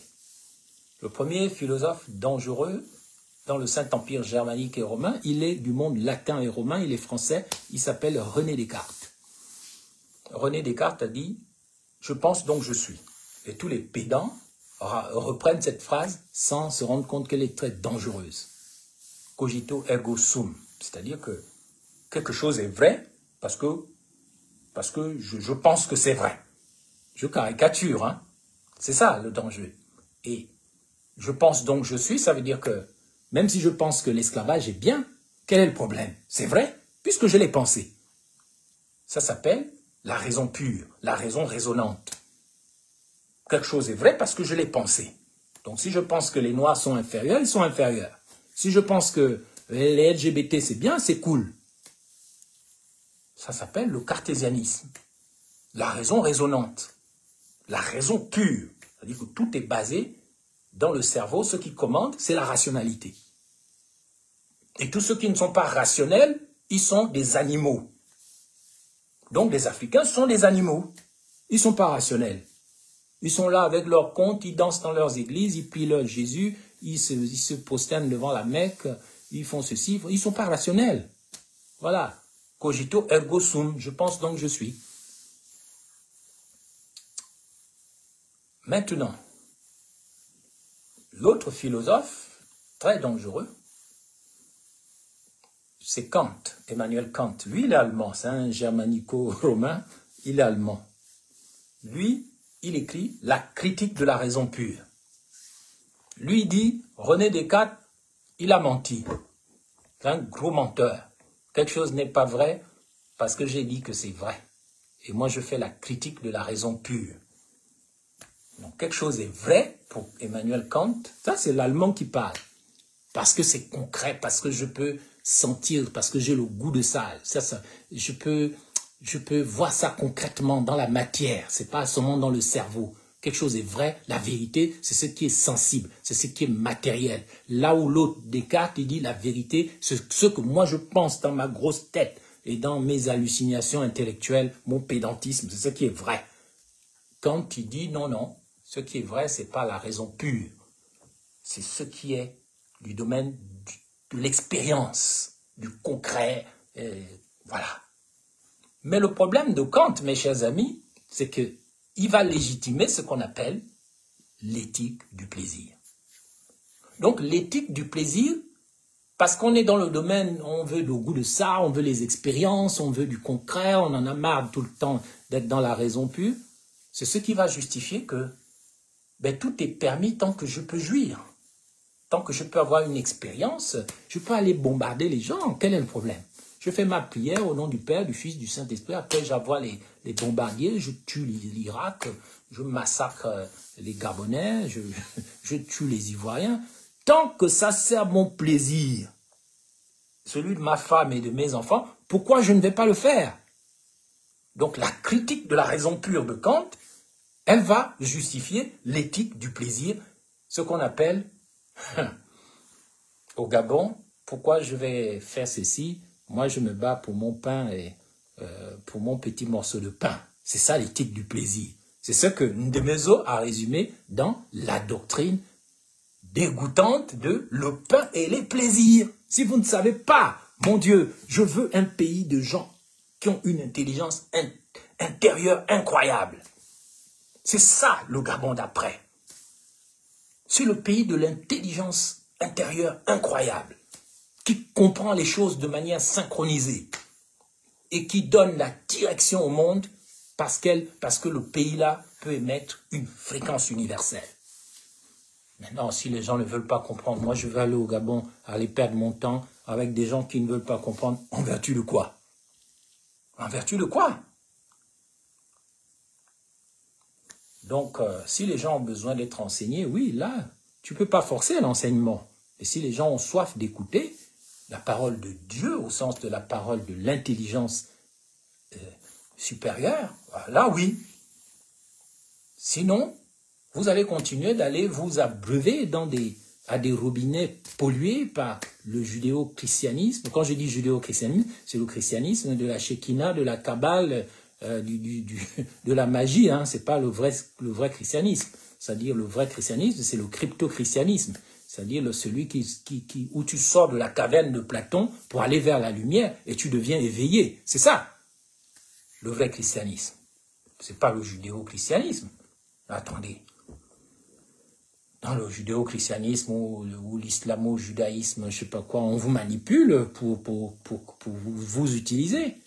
Et vous vous éloignez de votre vocation de serpent vert, c'est-à-dire de serpent qui guérit, c'est-à-dire de Dieu, quelque part avec un petit dé. Donc, je conclus en disant, on ne peut pas être dans le cartésianisme. Si on est du Gabon d'après ou du monde d'après, on ne peut pas être dans le cartésianisme pur. La raison résonante. Il n'y a que les rationalistes qui comptent. Mais au nom du rationalisme, on peut créer des enfers. Quant à la puissance des expériences concrètes et tout, dans la critique de la raison pure de Kant, on met en place l'éthique du plaisir, le pain et le plaisir. À partir de ça, on fait n'importe quoi. Tant qu'on bouffe, tant qu'on baise, tant qu'on mange, tant qu'on est dans le goût de ça, on a du mal à comprendre les choses qui nous élèvent. On a beau répéter à l'Église catholique, le Seigneur soit avec vous et avec votre esprit. Élevons notre cœur, nous le tournons vers le Seigneur. Ça ne veut rien dire si concrètement vous n'avez pas compris les choses. Et je conclurai donc en vous disant ceci. Après avoir critiqué le cartésianisme et le pain et les plaisirs d'Emmanuel Kant, si je puis m'exprimer ainsi, il nous reste maintenant, à partir du Gabon, d'émettre la fréquence suivante. Il manque dans ce triangle amoureux, si je puis m'exprimer ainsi, on a un côté rationnel qui n'est pas inutile. On a un côté pratique, on appelle la raison pratique, donc le pain et les plaisirs, et le résultat parfois. Il faut développer maintenant le dernier pan de la recherche de la vérité, qui est la puissance de l'imagination. La puissance de mettre les images en action, et c'est ce qu'on appelle la vraie magie. La vraie magie n'est ni la magie rouge tuer des magie noire complotée dans les ténèbres, dans du sale, ou la magie blanche qui est manipuler les gens. Dans imagination, vous avez la capacité de mettre des images en action.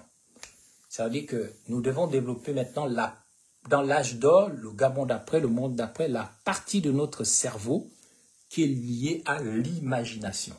La capacité d'imaginer la vérité qui n'est ni rationnelle, ni pratique, mais simplement spirituelle en réalité quand on dit imagination. Parce que même les prophètes utilisent leur imagination pour balancer leurs prophéties. Et parfois leurs prophéties, elles sont fausses ou vraies. En tout cas, souvent elles sont fausses, parfois elles sont vraies. Qu'est-ce qu'ils utilisent comme capacité du cerveau? La capacité de l'imagination. Et l'imagination, c'est pas faux, mais c'est un autre domaine.